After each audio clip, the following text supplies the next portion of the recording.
The sound of gunfire on the campus of Virginia Tech University.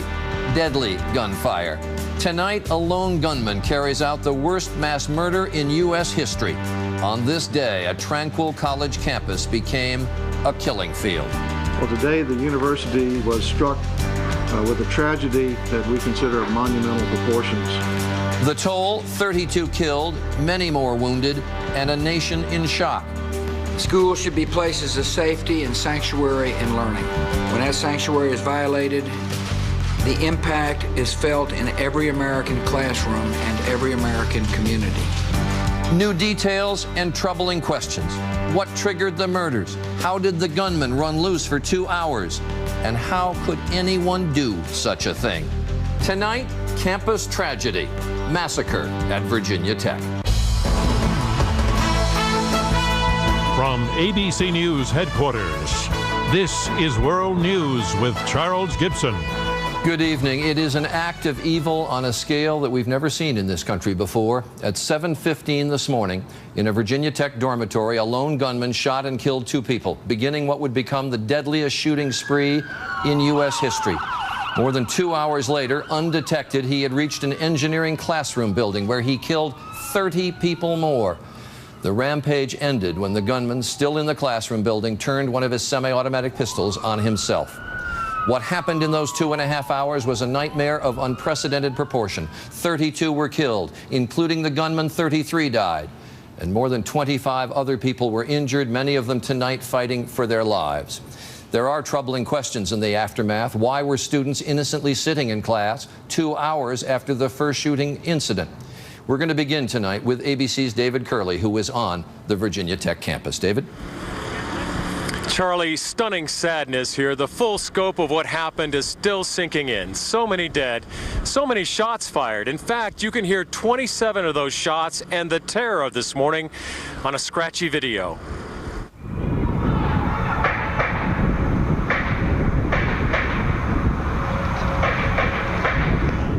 The sounds of a massacre underway, captured on a student's cell phone.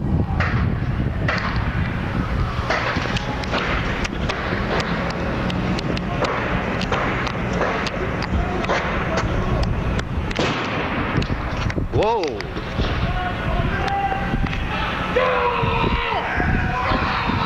The guy comes into the room and he starts shooting. He shoots at our professor first.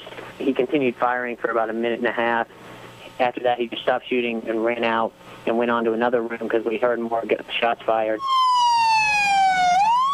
Despite what Trey Perkins knew, for much of the morning, this campus and the country believed only one person had been killed, several wounded.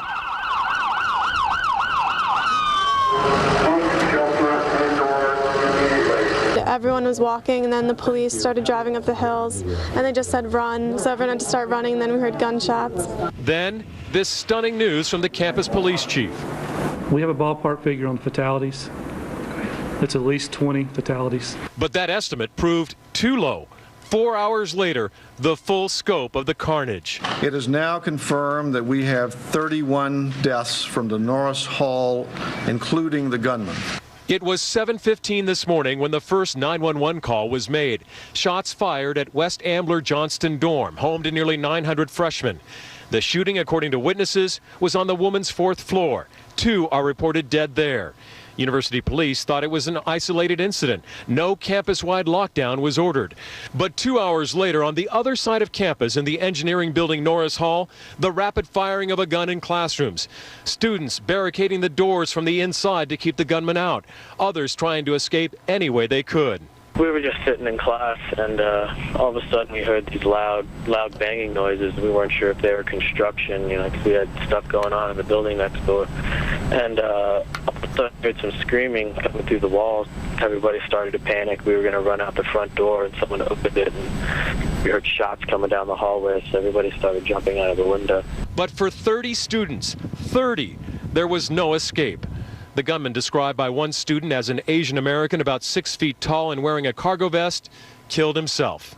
I cannot begin to convey my own personal sense of loss over this senseless and incomprehensible heinous act. Throughout the day, SWAT teams swarmed over the campus, which was locked down after that second shooting. Campus officials say they are still trying to identify all the dead. 32 families will be hearing the news that their student's life was taken on this April morning. Officials still won't link these two shootings, but they say they are not looking for another gunman tonight. 15 are being treated in the hospitals around this area this evening, some for gunshot wounds, some for broken bones, who jumped out of the windows to try and escape that barrage of bullets. Charlie? David, one of the first things parents do in a situation like this is want to rush to their kids. And there are 25,000 students on that campus. I would suspect there are an awful lot of parents showing up. Yeah, absolutely. I talked to some parents on the phone, and the phone was really the lifeline for so many. They found out their children were okay. But we've heard that the highway leading down from Northern Virginia down to this area has been packed with people, parents coming to see whether it's their child that may have been killed in this carnage, Charlie. All right, David Curley reporting from the Virginia Tech campus. Thanks. When police finally did storm the Norris classroom building, that's the engineering building where 30 were killed, they found some of the doors chained shut, chained from the inside. And sources in Washington tell ABC News that not only did the shooter not carry any identification, but that in turning a gun on himself, he left his own body virtually unrecognizable. As David Curley reported, much of the campus was in a state of confusion as the attack unfolded. But Virginia Tech has thousands of students. Many of them were on campus and unaware of what was going on until they heard shots. You've heard from some of the students already, but we did talk today with Trey Perkins, Josh Wargo, and Alec Calhoun, all of whom are students at VPI.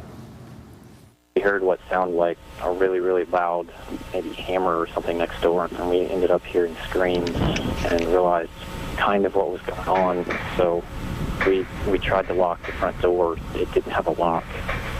We started overturning desks, thinking maybe we could get, desks between us and the shooter. We shut the door.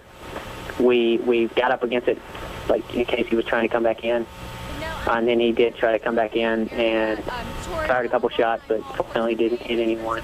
We heard shots coming down the hallway. It was almost 40 or 50, so everybody started jumping out of the window. I was about 2 stories, 2 or 3. There were 3 windows that we jumped out of. There must have been 15 or 20 of us lined up to all jump out.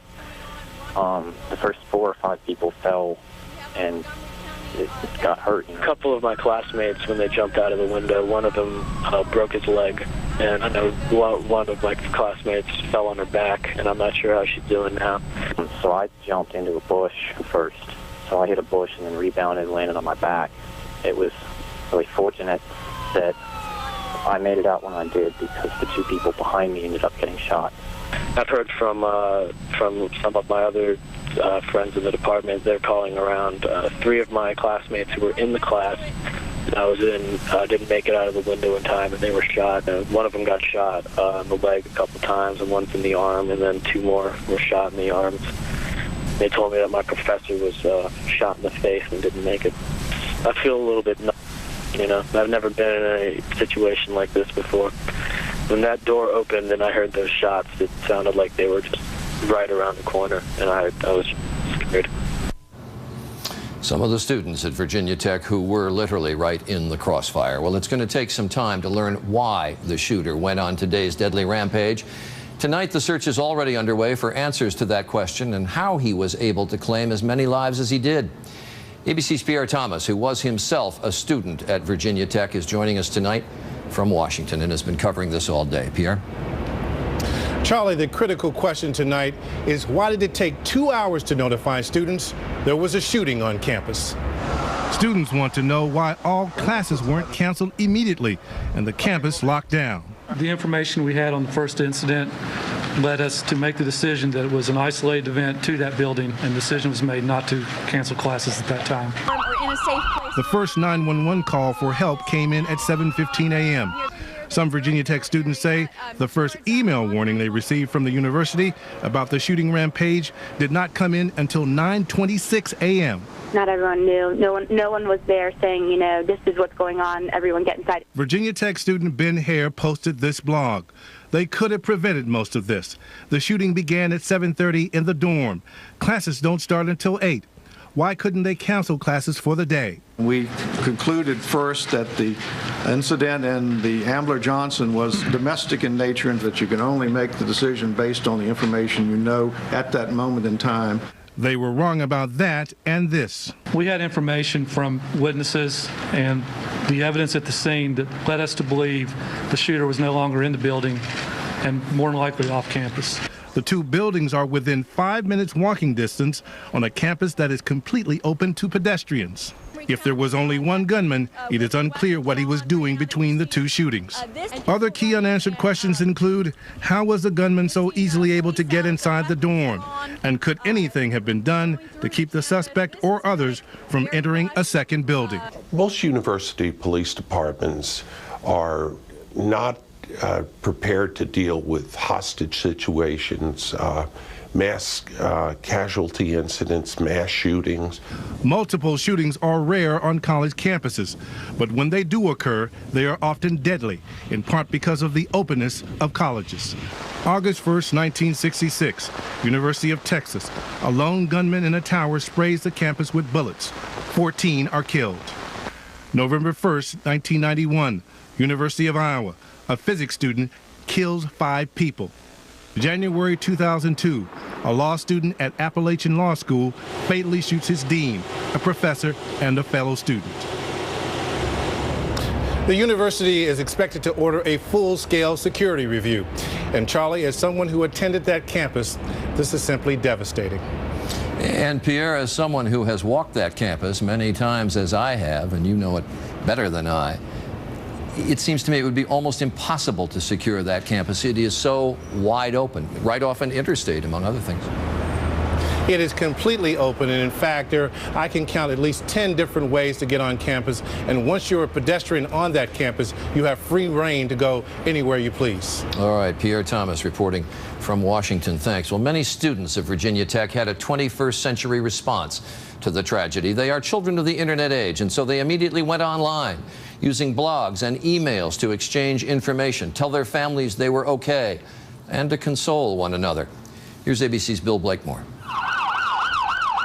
The instinctive emergency gathering place for college students today is online, Facebook.com, where they're always sharing news and feelings, today especially on this Virginia Tech bulletin board.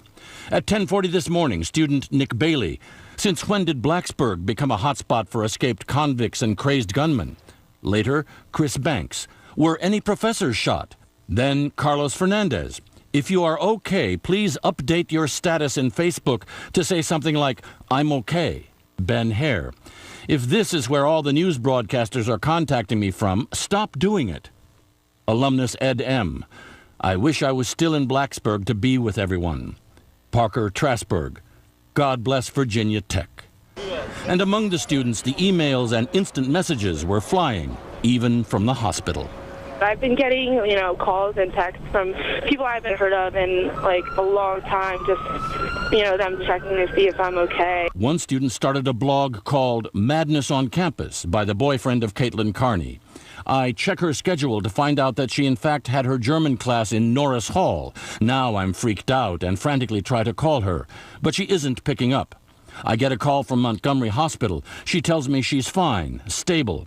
Kate was hit in the hand by a stray bullet. Another blog reports an eyewitness account. Across the hall, I caught sight of the shooter and he loaded his gun at me, said Jean Cole. I ran down the steps to get out of there. Instant internet reporting of, by, and for the community closest to this tragedy. Bill Blakemore, ABC News, New York. President Bush addressed the nation from the White House today, saying his administration stands ready to help the Virginia Tech community and local law enforcement. He extended condolences to the families of the victims, saying schools should be places of safety and sanctuary. Today, our nation grieves with those who have lost loved ones at Virginia Tech. We hold the victims in our hearts. We lift them up in our prayers.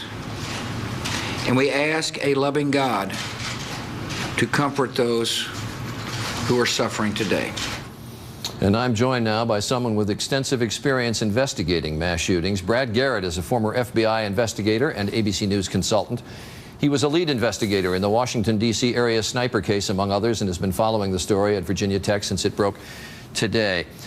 And Brad, this is the most frightening kind of violence, obviously, for parents who have kids at schools around the country, because it's random violence, and there's no way to sense that it might be coming. That's exactly right, Charlie. You know, you had this initial incident 2 hours before the big incident, and you know, the police reacted to an individual shooting just like a police department normally would. No indication that, you know, this person was going to another location. So how do you prepare for that? There's really no way to prepare for that. So what are the investigators doing at this point? How do you go at an investigation like this one?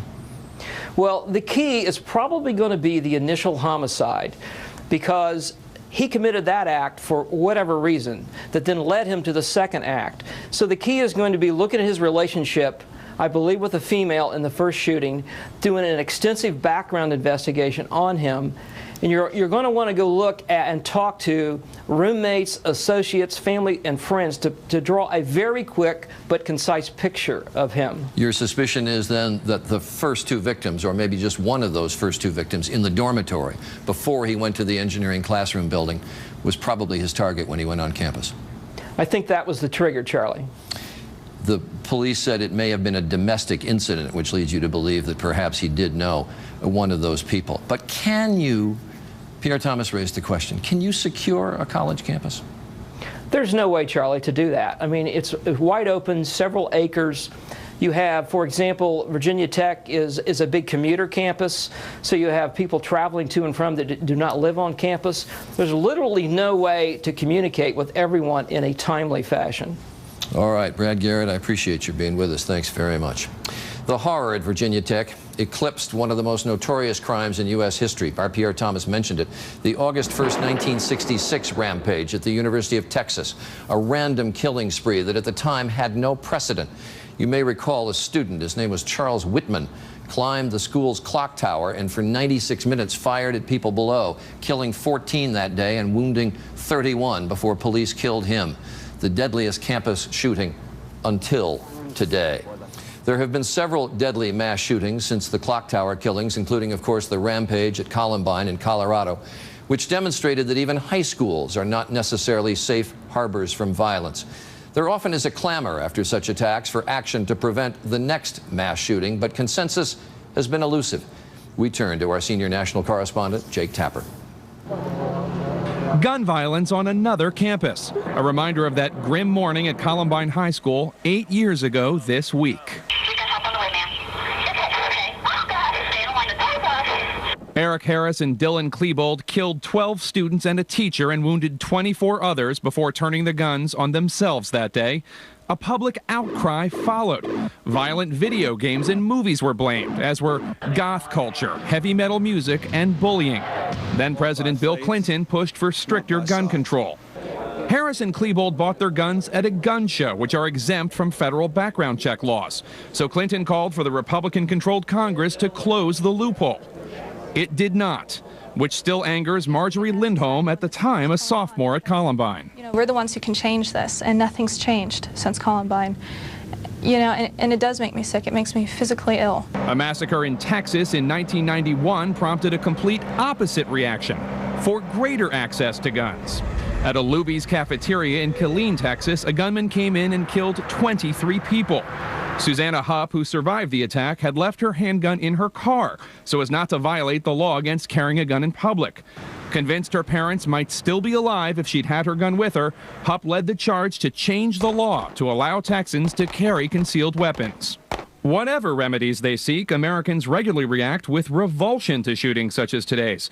But so far, these types of crimes have not fundamentally altered public opinion on guns. Polls show Americans support stricter gun control, but they are more inclined to blame these incidents on the ways parents raise their children or on popular culture than on the availability of guns. A sentiment then Governor Bush expressed in a presidential debate in 2000. But there seems to be a lot of preoccupation on, not necessarily in this debate, but just in general on law. But there's a larger law. Love your neighbor like you'd like to be loved yourself. Americans seem skeptical, Charlie, that the evil intentions or actions of one man can necessarily be prevented by laws. Charlie? Jake, it's going to be some time in coming, I suspect, as we get reaction from law enforcement people around the country and from legislators about this. But has there been any immediate reaction today? Nothing in terms of any calls for action. Politicians don't necessarily know the details yet. They don't know whether any laws were broken or any loopholes need to be closed. So right now there's just been an outpouring of sympathy and support. All right, Jake Tapper reporting from Washington. And I should say that we have seen heavy debate just today. We've been watching it on our website on the issue of gun laws, and you can share your thoughts at abcnews.com. There's going to be a lot of comment on this issue in coming days, and we'll also bring you at abcnews.com the latest as this story develops. We take a very brief break, and when we return, the day's other news, including record rains, severe flooding, and widespread power outages. The gigantic coastal storm causing misery for millions. This is World News with Charles Gibson. Brought to you tonight with limited commercial interruption by Lipitor.